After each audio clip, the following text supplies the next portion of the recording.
I'm Hunter Schutz, and welcome to the aftermath of the 2020 ACTION SPACE Invitational. It's been a very interesting week with some shocking moments, like Rumit Salik, a professional BMX and scooter rider who'd spent quite a lot of time away from the scooter, only to come back for the ACTION SPACE Invitational and to win the World Best Trick title and the Super 60 title. Absolutely amazing. Today, we're going to talk to several people to get their reactions on some questions related to the ACTION SPACE Invitational. We have two of the best female riders in the world with us today. This is the panel discussion with Becca Ortiz and Alexandra Madsen. Let's take it to our virtual interview studio and connect with our two panelists. Becca, what do you think of having women compete in the same competitions as men? Yeah, I think riding in the same competitions is definitely beneficial to the girls because it's not like excluding us from participating with the guys, and it also is a challenge for us because we could look up to the guys and then we're like, okay, maybe we can compete with them in the same division. And so I definitely think it's a good thing. Of course, girls divisions I think are also beneficial for those that are younger and trying to work their way up in skill level. But yeah, I definitely think having men and women in the same division is a good thing. How do you feel about it, Alexandra? Yeah, I definitely agree with Becca there. I think it does push the sport for the side of the girls, and it shows those younger girls out there that, the girls just aren't, competing against the women, but they're also competing against the men. So I definitely think that it would push, obviously, us girl riders and the younger generations to come. So I think it's a good thing.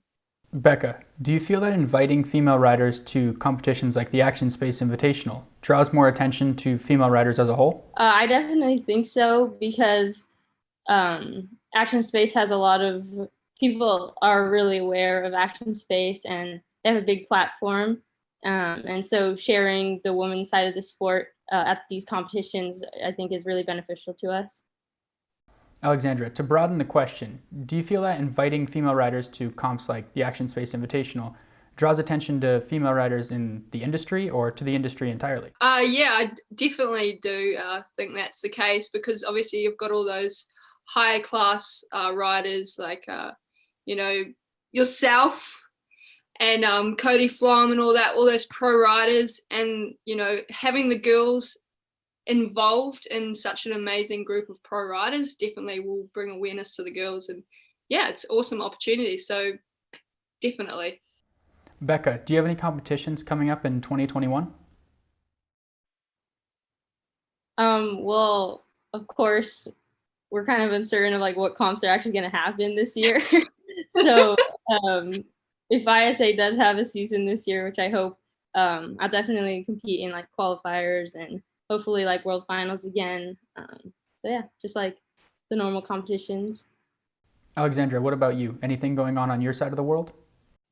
So we just had a New Zealand Nationals comp, and I'm hoping for Australasians, but all depends on the COVID situation and obviously Worlds as well. So hopefully something can happen this year. Alexandra, even though you were invited to the ASI, do you think that ACTION SPACE can do more for the female community? Maybe a female-only comp?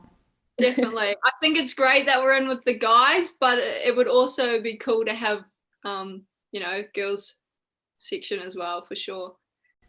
Becca, do you see virtual comps being something that stay after COVID? Is it valuable? I definitely think that virtual competitions was a cool new thing that got introduced this year.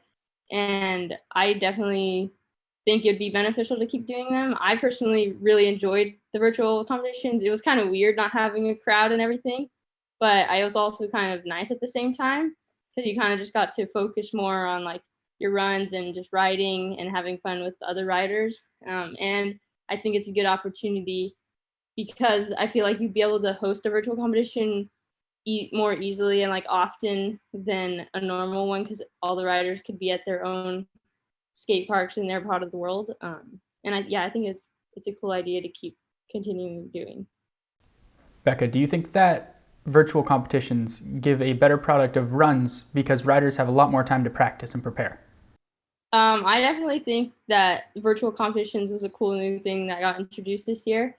And I definitely think it'd be beneficial to keep doing them. I personally really enjoyed the virtual competitions. It was kind of weird not having a crowd and everything, but I was also kind of nice at the same time because you kind of just got to focus more on like your runs and just riding and having fun with the other riders. And I think it's a good opportunity because I feel like you'd be able to host a virtual competition more easily and like often than a normal one because all the riders could be at their own skate parks in their part of the world. And I think it's a cool idea to keep continuing doing. Alexandra, you'll get the last word. Do you think that virtual comps are something that are better for riders so they can prepare more and have better runs at the end of the day?